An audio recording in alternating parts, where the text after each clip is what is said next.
வணக்கம் ஃப்ரெண்ட்ஸ். சிறகடிக்காசை சீரியலோட வார ப்ரோமோ வந்திருக்கு. அதுல யார் யார் என்னென்ன பண்றாங்க, வீட்டை விட்டு போன ரோஹிணியோட நிலைமை என்ன, மனசாட்சிக்கு பயப்படுறவங்கன்னா அடுத்தது ஒழுங்கா இருக்கணும்னு நினைப்பாங்க.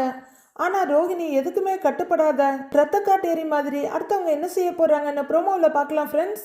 கழுத கேட்டா குட்டிச்சவருன்னு நேரா மகேஸ்வரி வீட்டுக்கு போக மகேஸ்வரியோட ஹஸ்பண்ட் ஸ்ட்ரிக்டா நோ சொல்லிடுறாரு.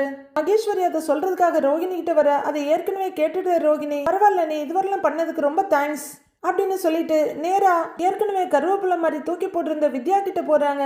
நிறைய மனிதர்களோட சுபாவம் இதுதான், வேணுங்கிறப்ப வச்சுக்கிறதும் வேணாங்கிறப்ப தூக்கி போடுறதுமா. வித்யாவை தூக்கி போட்டிருந்த ரோஹிணி கொஞ்சம் கூட வெக்கம் கூச்சம் எதுவுமே இல்லாம வித்யா வீட்டுல வந்து நிக்க, இங்க வித்யாவுக்கும் தான் கல்யாணம் ஆயிடுச்சு இல்லைங்களா, என்னதான் தப்பு பண்ணாலும் அவ என்னோட ஃப்ரெண்டு பாவம்னு வித்யா இறக்கப்பட, இவங்க நம்மளுக்கு ரொம்பவே தெரிஞ்ச, அதாவது என் சொந்த அண்ணி மாதிரி இருக்க மீனாவுக்கும் முத்துவுக்கும் துரோகம் பண்ணியிருக்காங்க, கண்டிப்பா இவங்களுக்கு இங்க இடம் இல்லைன்னு முருகன் சொல்லிட வித்யாவுக்கும் வேற வழி இல்லாம போயிடுது. இப்படியே நூல்ல இருந்த பட்ட மாதிரி அங்கங்க சுத்திட்டு இருக்க ரோஹிணி அடுத்து இருக்கவே இருக்காங்க பார்வதி வீட்டுக்கு வந்தாச்சு.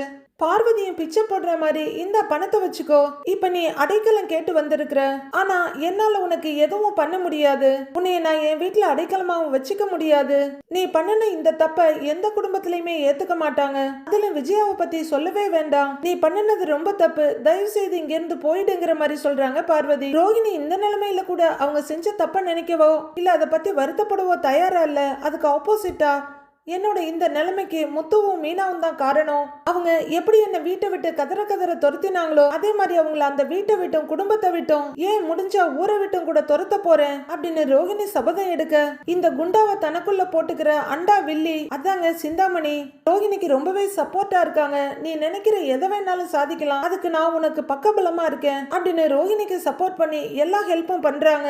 எதுக்குக்கா இந்த பொம்பளைக்கு போய் இவ்வளவு ஹெல்ப் பண்றேன்னு வாக்குறுதி கொடுக்கறேன்னு சிந்தாமணியோட அல்லக்கை ஒருத்த கேட்க, என்னோட ஆட்டத்துக்கான துருப்பு சீட்டே இவதான், இவளை வச்சு அந்த மீனாவுக்கும் அவளோட புருஷன் முத்துவுக்கும் முடிவு கட்டுறேன். மீனா என்னோட தொழில் எதிரி, ஆனா அவளை எதுவுமே பண்ண விடாம முத்து வந்து காப்பாத்திக்கிட்டு இருக்கான், அதுவும் இல்லாம அவன் எத்தனையோ தடவை என்ன கேவலப்படுத்திட்டு இருக்கிறான், அவங்க ரெண்டு பேரையும் ஒழிச்சாதான் நிம்மதி, அதை இத்தனை நாளா விஜயா வச்சு ட்ரை பண்ண வேலைக்கு ஆகல, ஆனா இவ எந்த எல்லைக்கு வேணாலும் போவா, அதனால ரோஹிணி தான் என்னோட ட்ரம் கார்டு, அது மட்டும் இல்ல அந்த வீட்டையே என் பேருக்கு மாத்தி காட்டுறேன் அப்படின்னு சிந்தாமணி சபதம் எடுக்கிறாங்க.